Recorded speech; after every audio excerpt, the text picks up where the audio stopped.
se acerca su venida, se oyen ya los pasos del rey que se aproxima. Tanta ley aún nos queda, denunciar al pueblo urgente que Jesús está volviendo. Victorioso y esplendente, pronto vendrá, Cristo muy pronto vendrá, pronto vendrá, pronto Jesús volverá. Oremos.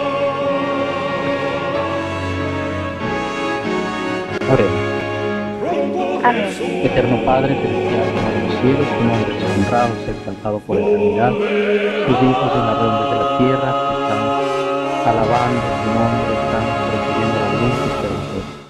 Pido, Señor, que usted dirija su vida, dirija a este pueblo que está preparándose para los momentos finales que van a caer sobre este mundo, en los cuales se necesita hombres de valor, hombres que sepan dar al pecado el nombre que le corresponde, hombres que estén de parte de la verdad, aunque sea lo menos fieles. Quiero pedirle que usted bendiga nombre por nombre a cada uno de los hermanos que están en esta cadena y también bendiga a este servidor que va a exponer su santa palabra, que pueda servir de beneficio espiritual, que pueda ser discernida con la presencia de su Santo Espíritu y pueda ser beneficioso también para ser nuestra vida redarguida, instruida y aclarada en el camino de la justicia y de la rectitud. Te suplico confiando en el nombre de su amante Hijo Cristo Jesús. Amén. Amén. Amén. Entonces voy a exponer el tema en esta tarde basado en 1 de Juan, capítulo 5, versículo 14 y 15 y 16. El tema de este título, vamos a discernir en qué consiste el pecado de muerte y pecado no de muerte, según lo aclara la palabra de Dios. Juan 5:14 nos dice, y esta es la confianza que tenemos en Él, que si pedimos alguna cosa, conforme a su voluntad, Él nos oye. Si alguno, en el capítulo 16 del mismo libro, 1 de Juan 5:14, nos dice, si alguno viere a su hermano cometer pecado que no sea de muerte, pedirá y Dios le dará vida. Esto para los que cometen pecado que no sea de muerte. Hay pecado de muerte por el cual yo no digo que se pida. Entonces aquí vemos en la palabra de Dios que nos está queriendo que hay dos tipos de pecado. Uno que se llama el pecado de muerte y el otro pecado no de muerte. Esto equivale a las consecuencias finales de la transgresión, ya que delante de los ojos de Dios toda injusticia es pecado. Pero vamos a aclarar esto para que nosotros, como hijos de Dios, que estamos luchando cada día por vencer al mundo, vencer la carne, podamos vencer a Satanás de esta manera. Y vamos a analizar en qué consiste esta tesis. En el versículo 17 de 1 de Juan 5:14 nos dice, toda injusticia es pecado, pero hay pecado no de muerte. Entonces, nosotros nos ponemos a pensar, la paga del pecado es muerte. ¿Por qué la palabra de Dios dice que hay pecado que no es de muerte? En Santiago 1:14 nos explica cómo es el proceso del pecado. Dice, si no, cada uno es tentado cuando de su propia concupiscencia es atraído y seducido. En el 15 nos dice, entonces la concupiscencia engendra, después que ha concebido, da a luz el pecado, y el pecado siendo consumado, da a luz la muerte. Entonces toda clase de pecado, aquí nos explica que su fin es la muerte. Romanos 5:12 nos aclara un poco más. Por tanto, como el pecado entró en el mundo por un hombre y por el pecado la muerte, así la muerte pasó a todos los hombres por cuanto todos pecaron. No hay un solo justo en este planeta. Todos hemos pecado, todos nos hemos rebelado en contra del gobierno de Dios. Todos nos descarriamos. Aunque fuimos reconciliados por medio de Cristo, pero en este proceso todos hemos gustado del pecado. Antes de haber habido el nuevo nacimiento, todos hemos cometido pecado. Y aún después del nuevo nacimiento. Entonces vamos a analizar por qué ocurre esto, y cuál es ese pecado que Dios puede perdonar, y cuál es el pecado que Dios dice, hay pecado de muerte por el cual yo no digo que se pida. Hay pecado de muerte. En Romanos 6:23 nos dice también la paga del pecado es muerte, más la dádiva o el regalo de Dios es vida eterna por medio de Cristo Jesús, Señor nuestro.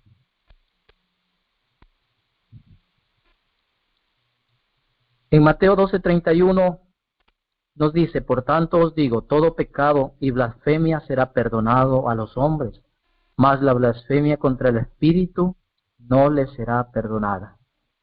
A cualquiera que dijere alguna palabra contra el Hijo del Hombre, o sea, contra Jesucristo, le será perdonado. Contra el Espíritu Santo no le será perdonado, ni en este siglo, ni en el venidero. Sabemos que para Dios no hay pecado pequeño, no hay pecado grande. Cuando Dios perdona, Él perdona sea un pecado tan escandaloso como un pequeño que puede ser la soberbia, el orgullo. Todo eso está en el mismo grupo del pecado. Vemos nosotros en el ejemplo de Adán, en el ejemplo de Eva, al momento de la caída. Aparentemente ese pecado fue pequeño, porque solamente comieron de un fruto.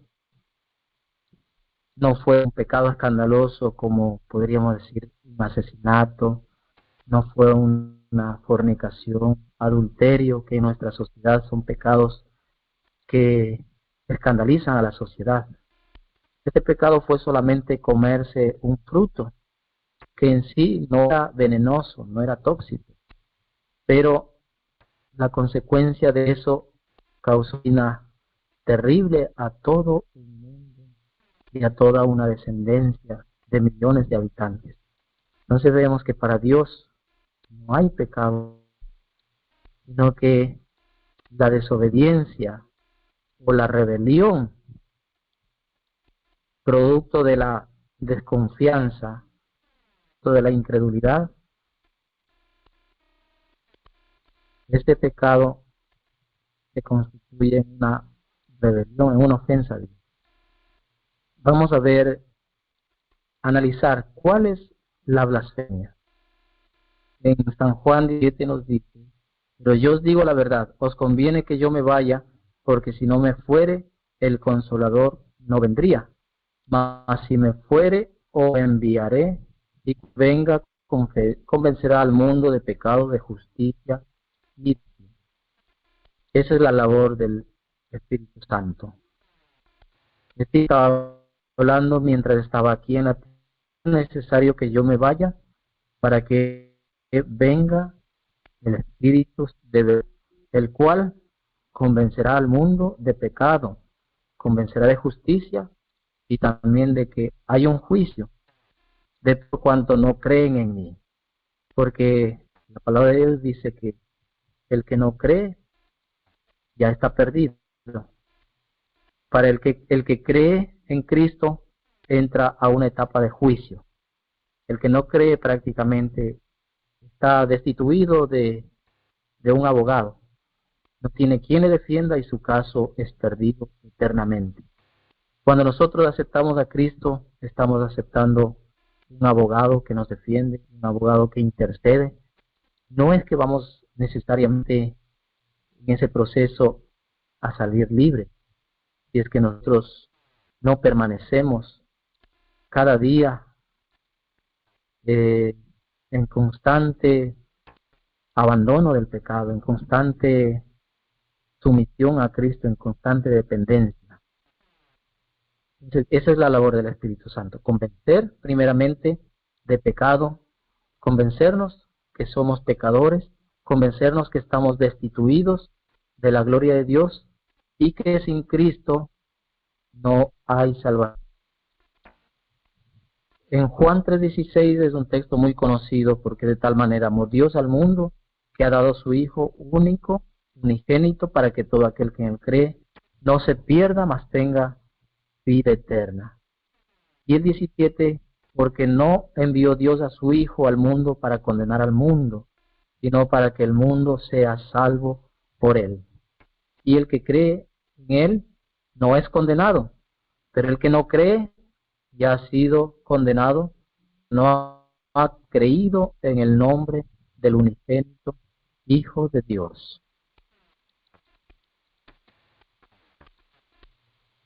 En San Juan 6:36 nos dice, mas os he dicho que aunque me habéis visto, no creéis.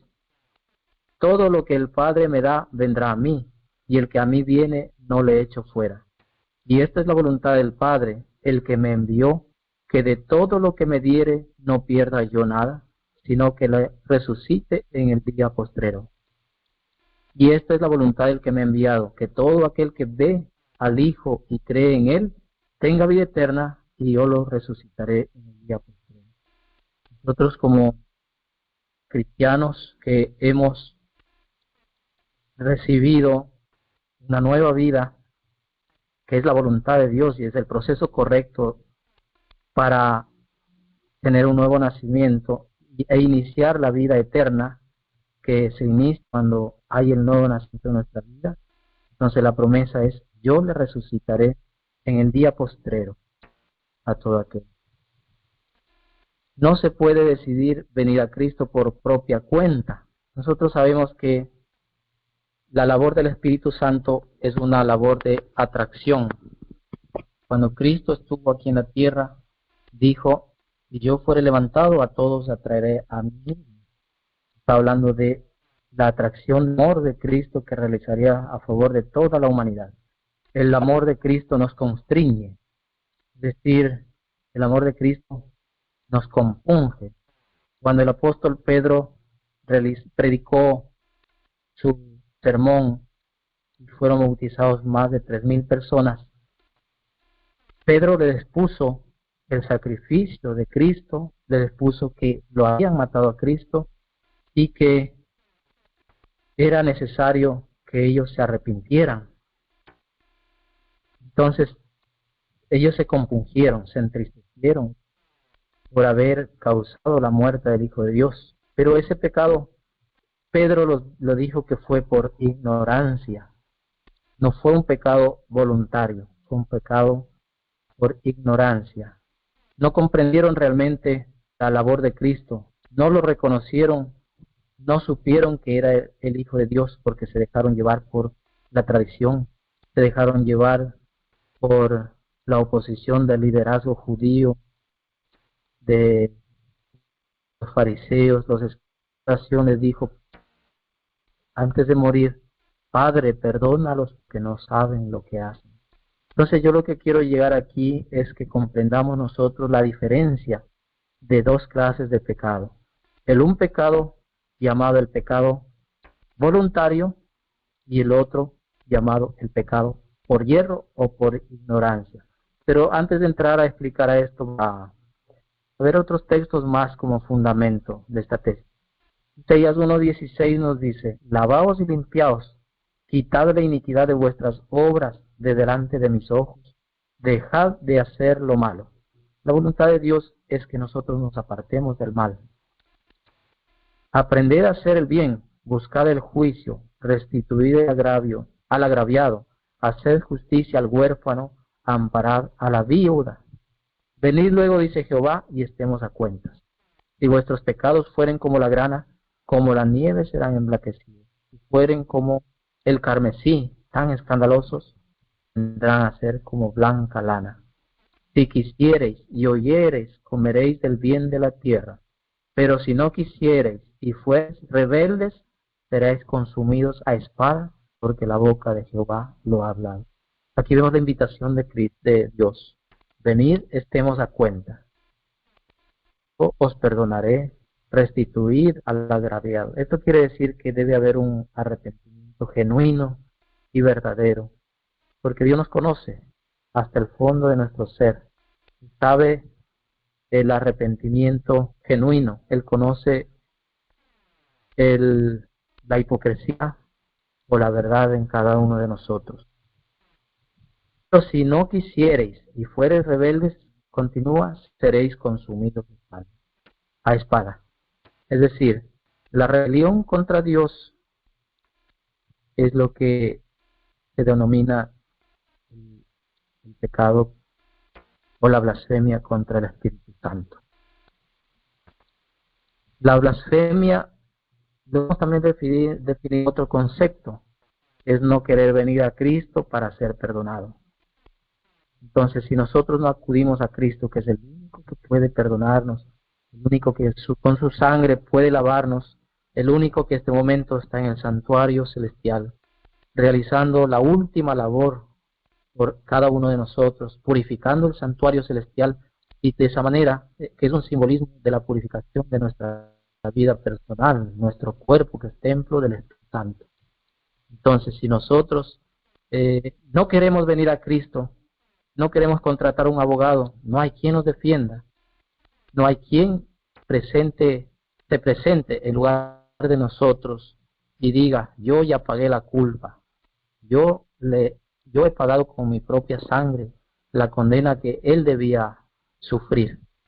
Molido fue por nuestros pecados, Él llevó nuestras cargas, lo tuvimos por azotado, por herido de Dios, entonces todo cargó sobre sus hombros.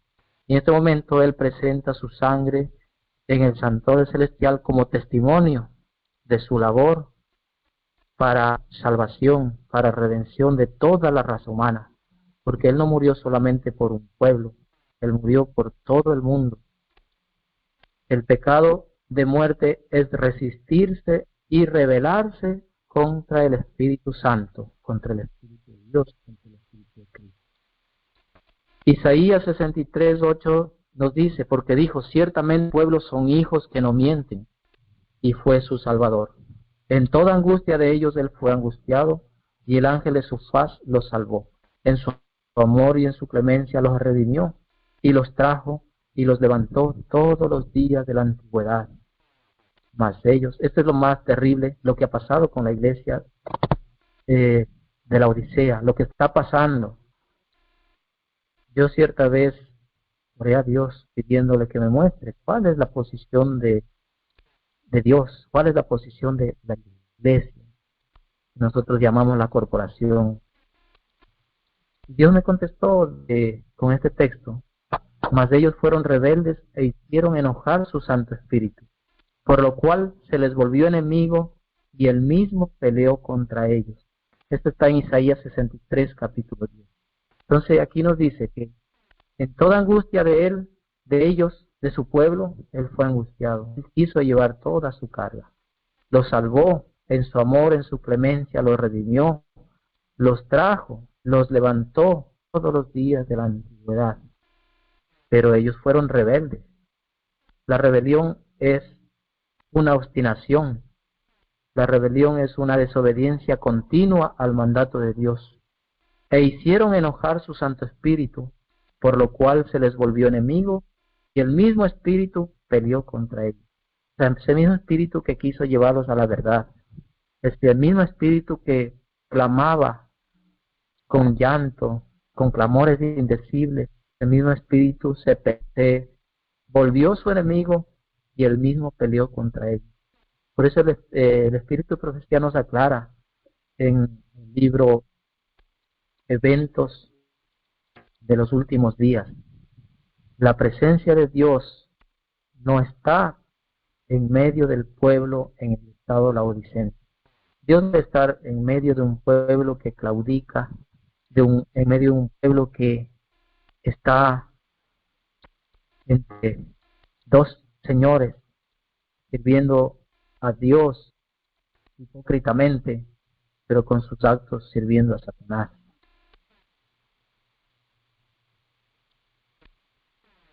Si vemos la palabra de Dios, es muy clara, es muy cortante en cuanto a la rebelión, al pecado de rebelión, a la blasfemia contra el Espíritu Santo. Isaías 63:38 nos dice: mas el justo vivirá por fe, y si retrocediere, no agradará mi alma. Nosotros hemos caminado mucho tiempo en las pisadas de Dios, pero ese caminar debe ser de continuo crecimiento, como la luz del sol va en aumento, hasta que el día es perfecto. La santidad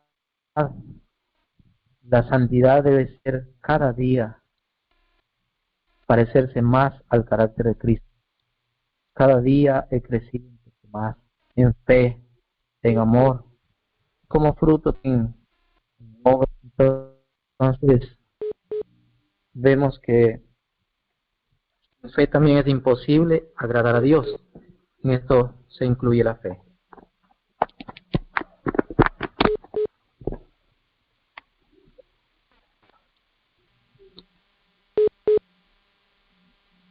Pero nosotros no somos de los que retroceden para perdición, dice en el 39, sino de los que tienen fe para preservación del alma.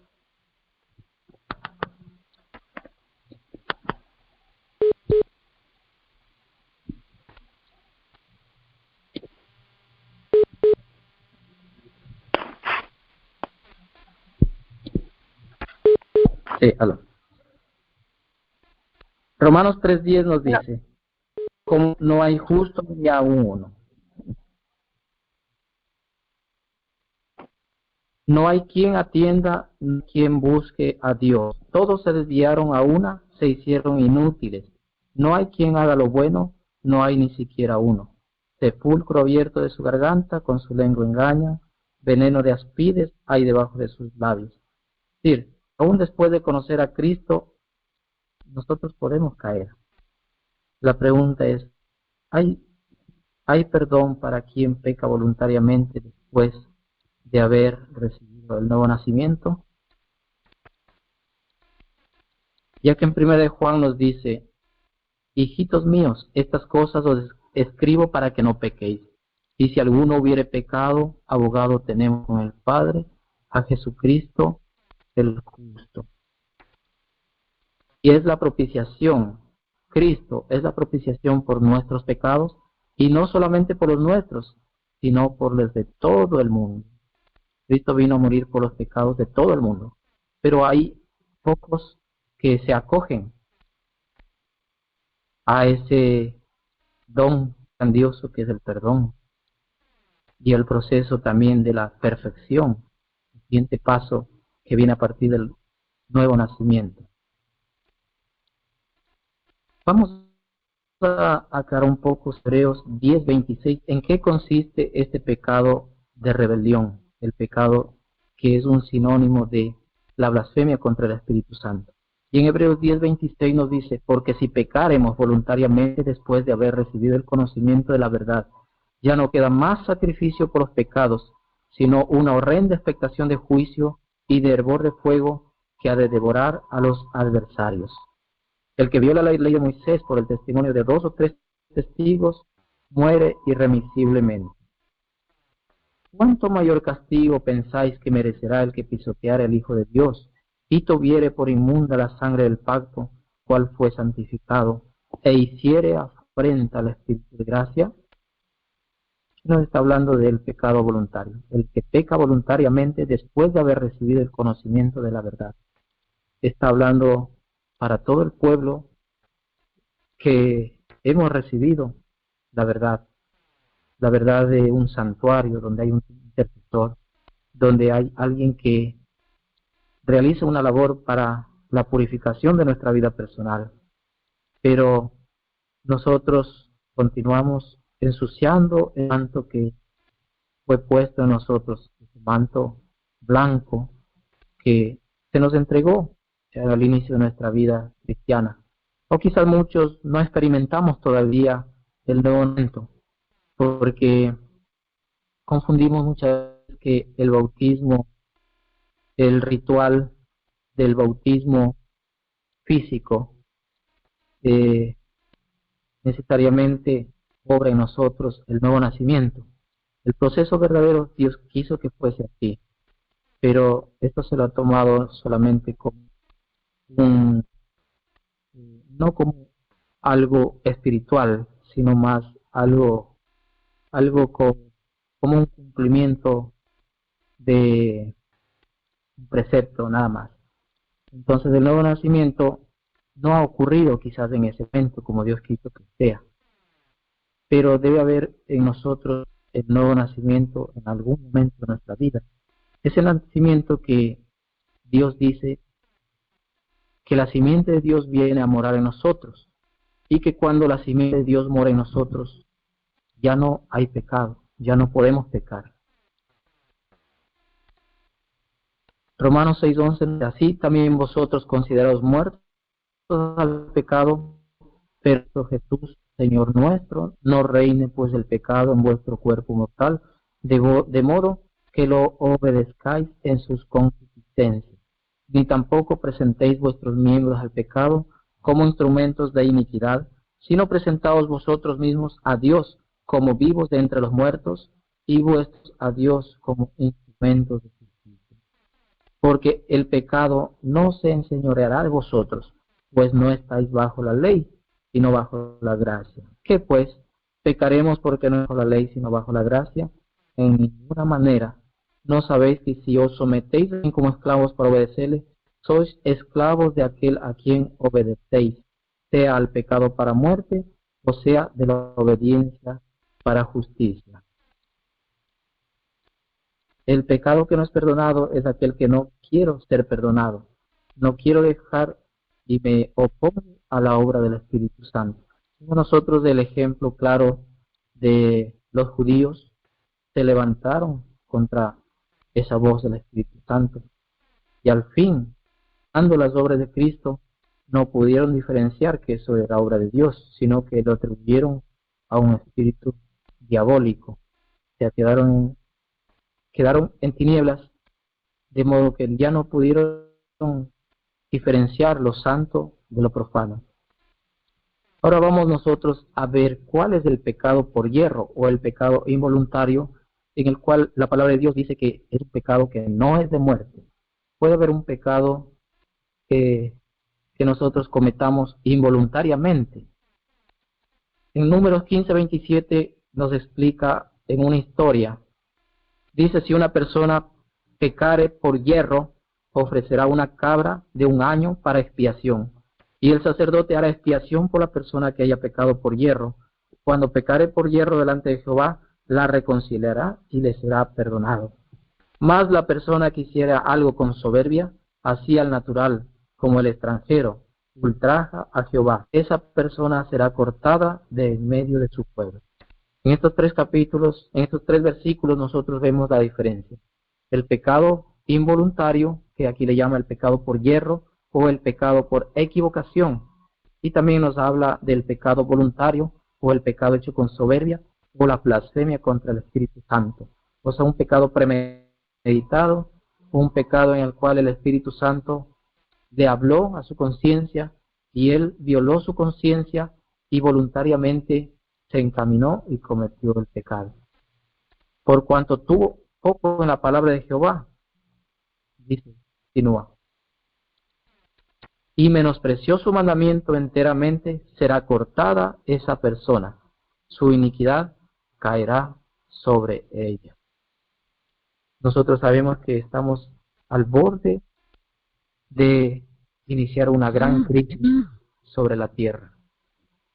Pero antes de que esto ocurra, antes de que sean derramadas las plagas, Dios va a tener un pueblo que proclame su evangelio eterno a todos los confines de la tierra con gran poder, y la gloria de Dios, que es el carácter de Dios, pueda ser revelado en este pueblo, que lo predicará por precepto y más por ejemplo. Por testimonio es como la palabra puede ser verdaderamente aceptada. Puede tener poder la palabra cuando un hijo de Dios actúa con convicción, actúa porque ha sido transformado por la labor del Espíritu Santo. Pero ¿por qué nosotros no avanzamos en el crecimiento espiritual? Nosotros, antes de el sellamiento, debemos haber vencido toda propensión al pecado por el poder de Dios, para honra y gloria de Dios. No debe ser hallado en nosotros ninguna propensión, tendencia al pecado. La promesa de Dios es que pondrá enemistad entre el pecado y nosotros. Llega un momento en que nosotros llegamos a aborrecer al pecado. En Ezequiel vemos a los que claman y gimen por causa de las abominaciones que pasan dentro del pueblo de Dios. Este grupo de personas son las que reciben el sello de Dios. Este grupo de personas son las que dan el último mensaje de amonestación al mundo, pero han sido transformadas previamente por la labor del Espíritu Santo. Dejaron su egoísmo, su orgullo, depusieron su yo, para que Cristo pueda realizar la labor perfecta en sus caracteres. Como pueblo adventista nos han enseñado que la transformación de nuestro carácter puede ser realizada aún a la venida de Cristo, pero es una teoría muy equivocada, porque cuando Cristo venga, ya el tiempo de gracia se habrá terminado. Incluso ni el sellamiento es un suceso que ocurre, que acontece para transformar nuestro carácter, porque el sellamiento es un afianzamiento en la verdad. Pongamos el ejemplo cuando alguien va a realizar una escritura pública donde un notario. El notario revisa hoja por hoja, letra por letra, revisa y mira que el documento esté perfecto. Cuando él ha mirado que ese documento ha sido elaborado, ha sido diseñado sin falta, él al final lo declara y da fe que es un instrumento válido, da fe de su autenticidad y pone su sello, sin lugar a cambio.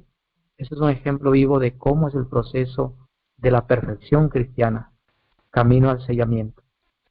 Dice que nosotros hemos sido sellados con el Espíritu Santo. Hemos sido en un tiempo pasado, ¿no?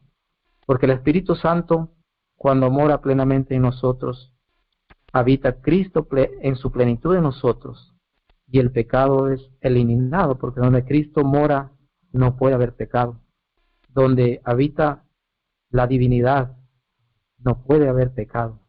Pero si hay pecado en nosotros, de esta manera contristamos al Espíritu Santo, entristecemos al Espíritu Santo, y la presencia no estaría presente en nosotros. Pero la promesa es que si alguno hubiese pecado, abogado tenemos para con el Padre a Jesucristo el justo. Estamos hablando del pecado involuntario, el pecado que lo hemos cometido sin premeditación, el pecado que lo cometimos porque nos venció, en algún momento el tentador nos venció, porque nos soltamos de la mano de Cristo. El que está en Cristo, el que permanece en Cristo no puede pecar, dice. Pero también dice, separados de mí, nada podéis hacer. Entonces, en algún momento que nosotros descuidamos la comunión, descuidamos la oración, descuidamos de esa sensación de que Cristo está permanentemente a nuestro lado, que está observando, protegiéndonos de la caída. En ese momento que nosotros perdemos de vista y un poco de incredulidad llega a nosotros, el tentador se echa y caemos. Ese es un pecado voluntario. Pongamos otro ejemplo de un pecado involuntario. Yo tengo un círculo que lo utilizo para tiro al blanco y yo quiero apuntar a ese círculo y tomo un dardo y lo apunto a ese círculo, pero con toda la intención de yo darle en el centro de ese círculo, no logré, aunque yo tenía toda la intención, no logré, sino que erré. Ese se llama el pecado por hierro, el pecado involuntario, el cual el apóstol Pablo nos dice, yo queriendo hacer el bien, hago el mal que no quiero. Nosotros tenemos esa lucha permanente, esa lucha diaria de querer hacer el bien, cuando el Espíritu Santo nos constriñe, cuando el Espíritu Santo nos guía. Entonces, en un momento de debilidad, el diablo nos logró vencer y quiere apartarnos de Dios por medio de un pecado. Pero lo grave de esto sería quedarnos caídos, dudar de la clemencia de Dios cuando involuntariamente hemos caído. El diablo va a hacer lo posible por apartemos de Dios, de Cristo, porque apartados de Cristo sí estaríamos perdidos. Otro ejemplo claro de un pecado involuntario vemos en la historia de Moisés, cuando el pueblo por su incredulidad clamaba y insultaba el nombre de Dios. ¿Para qué nos trajiste de Egipto a padecer acá sufrimiento, a padecer hambre? Nos has traído para morirnos de sed. Y Cristo, que era quien conducía al pueblo, le dijo, golpea la piedra. Pero ¿qué pasó en ese momento? Moisés, en su celo por Dios, actuó de una manera que demostró un poco de ira, de indignación por la actitud del pueblo. Y vemos que Dios no le pasó por alto ese pecado. Sin embargo, ese pecado fue guiado por un impulso en la cual el Espíritu Santo no tuvo opción a redarguirle de pecado. Entonces, ese es otro claro ejemplo de un pecado involuntario en el cual nosotros podemos tener en un determinado momento en el cual desprendemos de la mano de Dios. El ejemplo de un pecado de muerte, a continuación de lo que habíamos leído en Números 15, 27, ahora vamos a leer el versículo 32 de Números 15, que nos dice, estando los hijos de Israel en el desierto, hallaron a un hombre que recogía leña en el día de reposo. O sea, en el día sábado, mientras todos estaban reunidos en tanta convocación, una persona. Y los que le hallaron recogiendo leña lo trajeron a Moisés y a Aarón y a toda la congregación y lo pusieron en la cárcel porque no estaba declarado qué se le había de hacer. Y Jehová a Moisés, irremisiblemente muera aquel hombre, apedréelo toda la congregación fuera del campamento. Entonces lo sacó la congregación fuera del campamento y lo apedrearon y murió como Jehová mandó a Moisés. Aquí podemos decir que Dios actuó con mucha ira, Dios actuó injustamente. Podemos decir que Dios violó su principio de misericordia, pero vemos que no es así. Él había sublevado voluntariamente y lo estaba haciendo como oprobio a Dios, provocando a Dios. Entonces, la solución para esto era muera irremisiblemente. Es lo mismo que dice en Hebreos, el que peca voluntariamente ya no hay otro sacrificio, sino una horrenda expectación de fuego y ardor. Es decir, el pecado involuntario es producto de la soberbia, es producto de la rebelión contra Dios, es del no querer dejarme guiar. El Espíritu Santo nos constriñe, el Espíritu Santo nos muestra el camino a seguir, pero nosotros nos obstinamos en desobedecer. Nos obstinamos en endurecer nuestro corazón. Si oyes hoy su voz, buscáis vuestro corazón. Si Dios está hablando en este momento a nuestra conciencia, entonces no hay motivo para nosotros acallar esa voz de la conciencia. Jamás el cristiano debería luchar contra la conciencia. Jamás debería oponerse a esa voz de la conciencia, porque esa voz de la conciencia es la voz del Espíritu Santo. Y el mismo Espíritu habla a nuestra conciencia de que somos hijos de Dios, de cuál es el camino correcto. Aun cuando nosotros no tendríamos el pleno conocimiento de la verdad, el Espíritu Santo, el Espíritu mismo nos hablaría a nuestra conciencia de que está correcto y que es lo que está incorrecto. Entonces aquí vemos que no es una cosa liviana luchar contra la voz del Espíritu Santo. La blasfemia contra el Espíritu Santo es algo tan grave que cuando acallamos esa voz de la conciencia, el siguiente paso viene a ser el endurecimiento de la conciencia, la cauterización de la conciencia y por último viene el abandono de Dios, el abandono de nosotros a Dios. Al endurecer nuestros corazones, nosotros ya no queremos escuchar la voz de Dios. Y se da un zarandeo. Justamente el zarandeo consiste en esto, en que no hemos doblegado nuestro yo a la obra del Espíritu Santo. Y al final nuestro yo triunfó y el Espíritu Santo se apartó de nosotros. La labor en este último tiempo de gracia que nos queda, porque los acontecimientos muestran que el tiempo de gracia está por terminar. Los acontecimientos dicen que el juicio de los vivos posiblemente ya ha iniciado. Inició en 1844 el juicio de los muertos. Los muertos que durmieron creyendo y entregaron su vida a Dios y una vez se pusieron al servicio de Dios. Pero la siguiente etapa es el juicio de los vivos.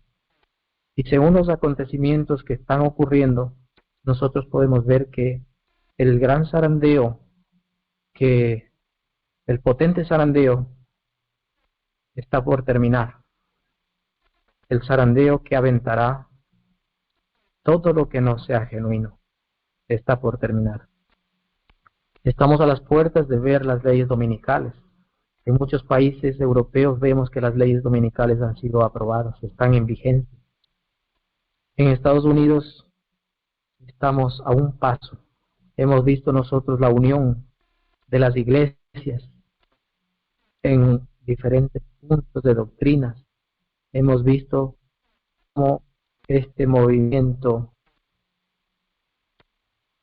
con el fin de agrupar a todas las iglesias, ha declarado que el protestantismo ha llegado a su fin.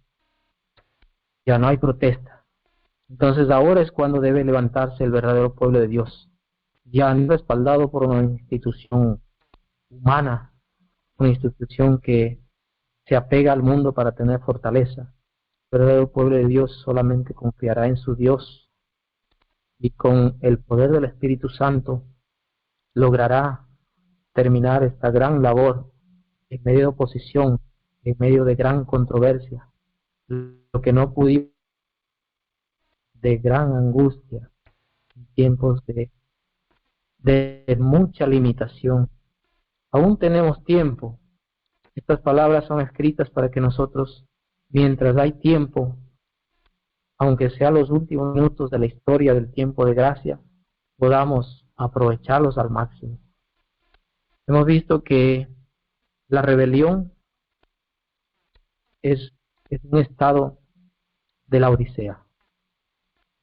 Y el resultado de la rebelión al final es el repudio de Dios a la Odisea. Apocalipsis nos habla claramente: por cuanto no eres frío ni caliente, por cuanto eres tibio, te vomitaré de mi boca.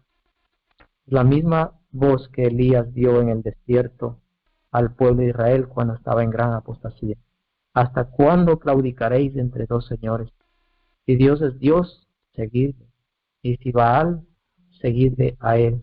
Entonces la voz del Elías en este momento se está escuchando, pero también está siendo acallada, que no quieren escuchar esa voz reprensora, no quieren escuchar las palabras de amonestación, el último mensaje de misericordia que Dios está dando a su iglesia primeramente, porque Dios quiere preparar un pueblo de entre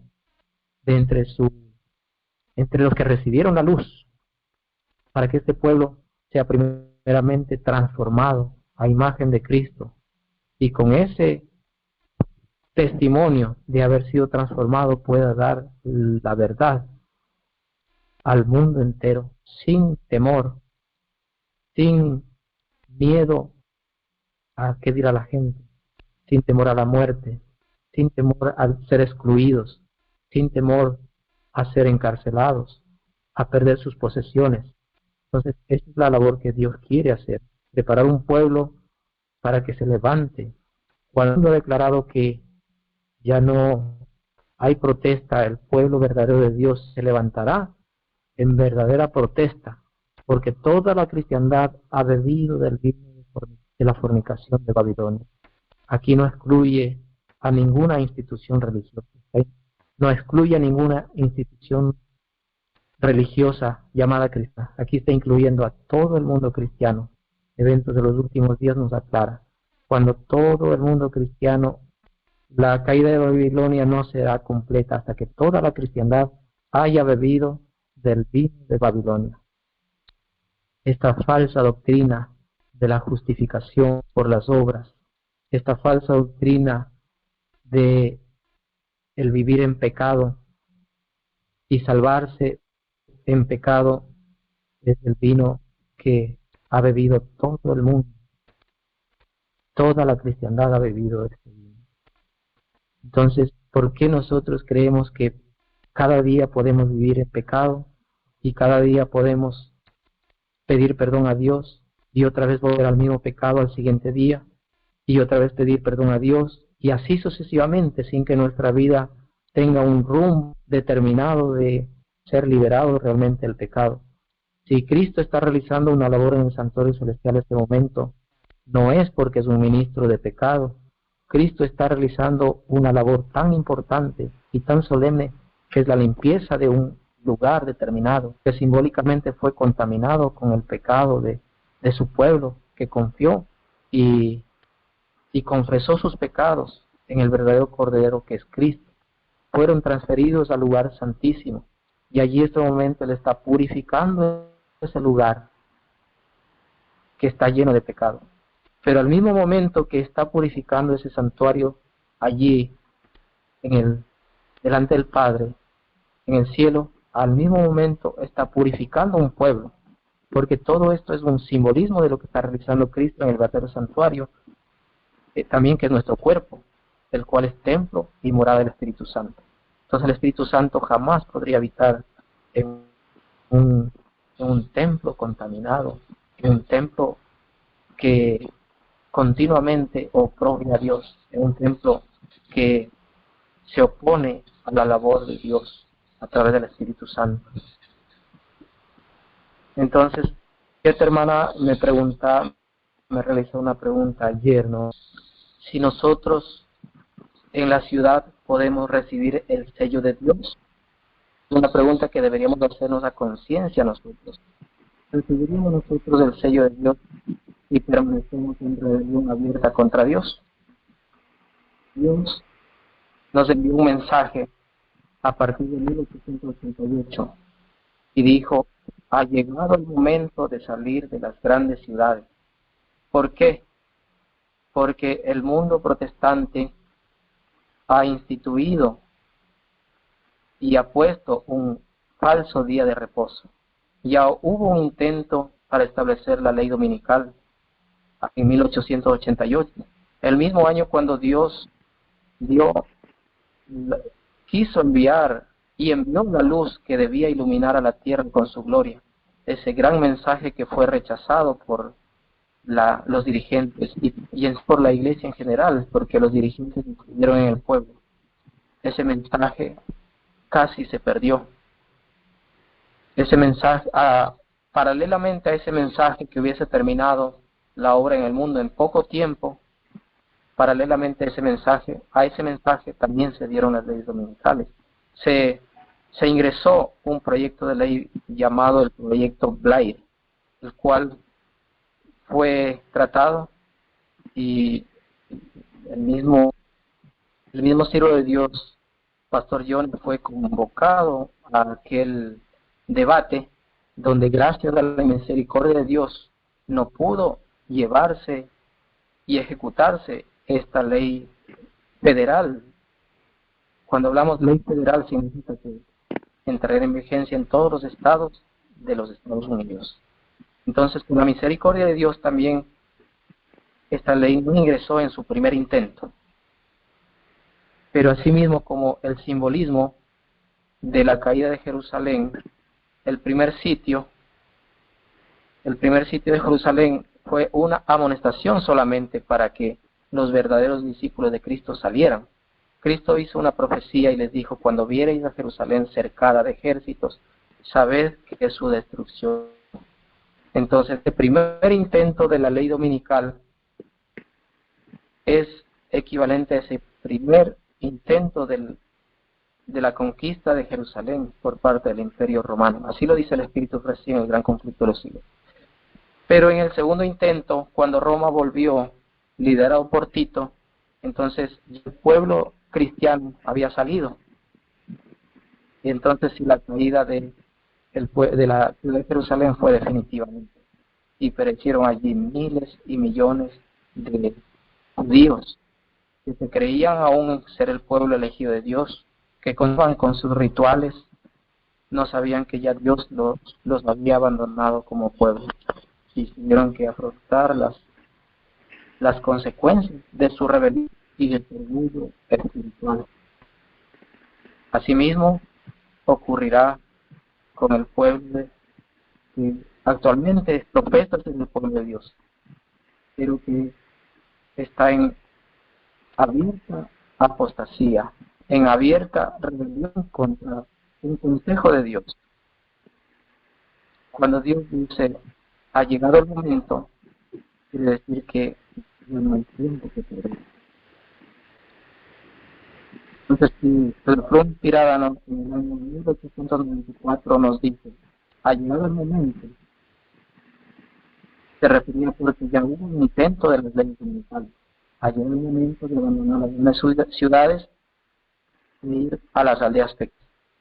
Pero en este momento, que ha pasado más de 100 años desde aquel mensaje, nosotros podemos decir que es el último minuto para abandonar las ciudades grandes, incluso las aldeas pequeñas, porque la misericordia de Dios está a punto de terminarse. Y si nosotros pensamos que en la ciudad podríamos recibir el refrigerio de Dios en abierta oposición a un consejo de Dios, a una orden de Dios con el fin de salvarnos, entonces eso equivale a que nosotros no hemos comprendido realmente cuál es la misericordia de Dios, cuál es el llamado de Dios y cuál es nuestra posición. Si nosotros estamos en abierta rebelión, Dios no puede actuar. Dios no puede conceder el Espíritu Santo a un pueblo rebelde. Por el contrario, en Isaías, como habíamos leído, nos dice: pero ellos fueron rebeldes e hicieron enojo con su espíritu. Por tanto, él se volvió enemigo y guerrero contra ellos. Esa es la posición actual de la iglesia. Porque nosotros vemos una iglesia caída, una iglesia tan conformada a los proyectos del mundo, a querer crecer horizontalmente como una institución, porque la presencia del Espíritu Santo lo ha abandonado, ha dejado ya de darles su reprensión. Muchos se están levantando en este momento, pero también la voz está siendo acallada. Ustedes pueden saber cuando un hermano se levanta, inmediatamente se le prohíbe que transmita un mensaje fuerte, un mensaje de un atalaya, no se le permite. porque es un mensaje que va a despertar al pueblo. Entonces, al mismo tiempo que hay una labor que hacer grande entre el pueblo de Dios, dentro de la iglesia que ha tenido gran luz, pero que Dios declara que llega un momento en que será abatida hasta la muerte, cuando las leyes dominicales vengan. Y este pueblo que tuvo, obviamente, se creerá hacia su orgullo espiritual será muy grande y su destrucción será inminente. Pero el pueblo verdadero de Dios no estará allí. El pueblo de Dios ya estará fuera, como Dios lo ordenó, estar afuera en lugares donde Dios tiene refugio, un lugar seguro, dice. ¿Qué acontecimiento será el que despierte al pueblo que está dormido? Porque la iglesia de Laodicea es comparada a una iglesia dormitada, así como la parábola de las 10 vírgenes. 5 todas se durmieron. La diferencia es que 5 de ellas sí tuvieron el reserva del santo. Pero cuando se dio un rumor, entonces todas despertaron. El acontecimiento que despertará al pueblo, el acontecimiento que despertará al pueblo será justamente cuando la ley dominical en Estados Unidos sea dada. Ese acontecimiento despertará al pueblo dormido. Entonces querrán prepararse buscando el aceite que es el Espíritu Santo. Pero la parábola dice que será demasiado tarde, porque ese acontecimiento ya es el final para el pueblo de Dios. Y cuando es un examen final no significa que usted tiene tiempo ya para estudiar, para prepararse. Es un examen en el cual usted debió ya estar preparado. Quizás nos pase en la misericordia de Dios como le pasó a Lot, que ángeles de Dios lo sacaron por la fuerza, pero perdió su familia, perdió sus hijas por haber tenido ese espíritu de dilación. Entonces Dios pueda bendecir a su pueblo y a sus hijos que quieren doblegarse, que quieren humillarse ante Dios y escuchar la voz del Espíritu Santo. Dios pueda sacar un pueblo que sea fiel y leal y que no tenga temor de dar estos mensajes en el lugar que se encuentre, no temor de pararse delante de la iglesia, delante de los ministros, y dar a conocer estas grandes verdades, porque si la atalaya calla viendo el peligro, pues la sangre de todo el pueblo que no fue amonestado recaerá sobre él. Entonces Dios les bendiga para que pueda ver ese sentir que en muchos Dios ha puesto, sentido de urgencia, ese sentido de clamar a voz en cuello, ese sentido de amonestar al pueblo, pero también ese sentido de ser purificados a la imagen de Dios, de ser transformados, porque nada sacamos nosotros siendo heraldos cuando nuestra alma podría ser condenada. Que Dios nos bendiga y que Dios bendiga a todo su pueblo en la redondez de la tierra. Amén.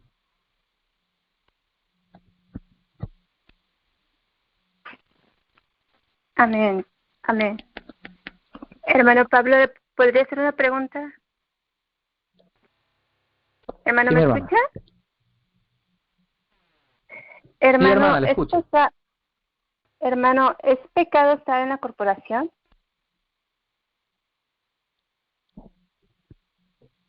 Llega un momento, según tengo entendido, ¿no? Pero no debe tomárselo esto como dice el apóstol Pablo, ¿no? Como una ley, sino de acuerdo a la luz que Dios me ha dado, no podemos participar de los pecados. Mire, yo estuve 2 sábados con el objetivo de que me dieran la oportunidad de comunicar, ¿no? Y sí me dieron la oportunidad, pude participar en algunos temas, ¿no? Pero obviamente yo no me sentí bien, porque en ese lugar primeramente hay mucha irreverencia, ¿no? Ya no se puede, no se doblan las rodillas a Dios, ¿no? Entonces uno no se siente en la presencia de Dios, siente ese vacío, como que no está Dios en ese lugar. Porque lo único que hace santo un lugar, pues, es la presencia de Dios. Y también porque yo pregunté a Dios ya hace 10 años, más de 10 años, yo tuve ese mismo sentimiento, porque yo amaba la iglesia, que había crecido en ella, había aprendido muchas verdades, pero ahora tenía esa duda que estaba en terrible apostasía, y si Dios permanecía allí o no permanecía. Entonces mire que Dios en su infinita misericordia me mostró este texto, ¿no? Que yo lo tomé como el, la respuesta de Dios, que dice: pero ellos fueron rebeldes e hicieron enojar su Santo Espíritu. Por lo tanto, su espíritu se volvió enemigo y peleó contra ellos. Entonces, si el Espíritu Santo ya no está en una congregación, ¿por qué yo debería perder el tiempo allí? ¿Por qué yo debería, a no ser que me dieran la oportunidad de proclamar el mensaje y hubiese quien me escuche? Que la palabra de Dios dice: aunque ellos fueran rebeldes, anda donde este pueblo es rebelde. Y si te escucharan bien, pero si no, anda. Igual te escuchen o no, tú anda. Entonces, deberíamos pedirle a Dios la dirección, ¿no? Pero no debemos salir con un resentimiento. No debemos nosotros salir con un prejuicio. Porque muchos hermanos no tienen la luz que quizás muchos de nosotros tenemos. Muchos hermanos están en tal ignorancia que no conocen los principios que nosotros conocemos. Ni siquiera muchos han escuchado la Reforma Pro Salud, que es un brazo derecho del mensaje del tercer ángel. Muchos ni siquiera han escuchado el tema de la santificación. No se entiende el tema de la justificación por la fe. Muchos de nosotros no comprendemos eso, y por eso es que Dios no ha podido obrar en nosotros de ese nuevo nacimiento siquiera. Muchos estamos clamando por el derramamiento del Espíritu Santo, de la lluvia tardía, cuando ni siquiera hemos recibido el derramamiento de la lluvia temprana, que es el que da el nacimiento a la nueva vida. Y no caminamos cada día con el derramamiento de esas lloviznas diarias que nos da Dios, que significan el crecimiento en la vida cristiana, que a su debido tiempo nos dará para que ahora sí nosotros podamos recibir la lluvia tardía, que es la que madura el fruto en nosotros. Entonces mire que es el proceso, un proceso que no podemos nosotros saltarnos. Entonces deberíamos nosotros tener mucho tacto, pero sí ser astutos como serpientes, ¿no? Mansos como palomas, para poder ingresar, no participar, ¿no? Pero sí poder ingresar. Ahora yo veo que se han formado muchos grupos pequeños. A mí me han invitado muchas veces, ¿no? Yo no tengo por qué ir allá, porque allí yo puedo exponer la luz de la verdad. Y hay muchos fieles que desean y anhelan de todo corazón, pero al igual que en el tiempo de Jesús, los dirigentes obstruyen y los dirigentes dicen: ¿cómo van a escuchar a un grupo disidente? ¿Cómo van a escuchar a gente extremista? Eso pasó en los días de Cristo, y eso se vuelve a pasar la historia de este pueblo actual. Entonces sí debemos pedirle a Dios el tacto, el espíritu manso, apacible, sosegado. No debemos ir nosotros con crítica, sino con el mensaje real, que es el mensaje de misericordia de Dios. El poder del Evangelio es justamente para salvarnos de la esclavitud del pecado. No es del poder para criticar, para hacer daño verbalmente al hermano, sino presentarle a Cristo, Cristo crucificado, el Cristo que perdona nuestra vida pasada y el Cristo que perfecciona nuestra vida cada día mediante su justicia impartida, su amor impartido hacia cada uno de nosotros. Entonces, primeramente nosotros tenemos que humillarnos ante Dios para que nos dé ese espíritu de humildad, de mansedumbre y de amor, porque son nuestros hermanos. Cada uno de ellos es un hermano que puede estar en el reino de los cielos compartiendo con cada uno de nosotros la gloria eterna. No podemos nosotros sembrar o construir barreras, construir prejuicios, sino que con el amor abnegado de Cristo deberíamos ir con el objetivo de salvar esas almas. Amén, hermano. Amén, hermano. Sí, es cierto, hermano. En Apocalipsis 18 nos dice que hay que salir de la corporación para no ser partícipes, para no Sí. ser hijos de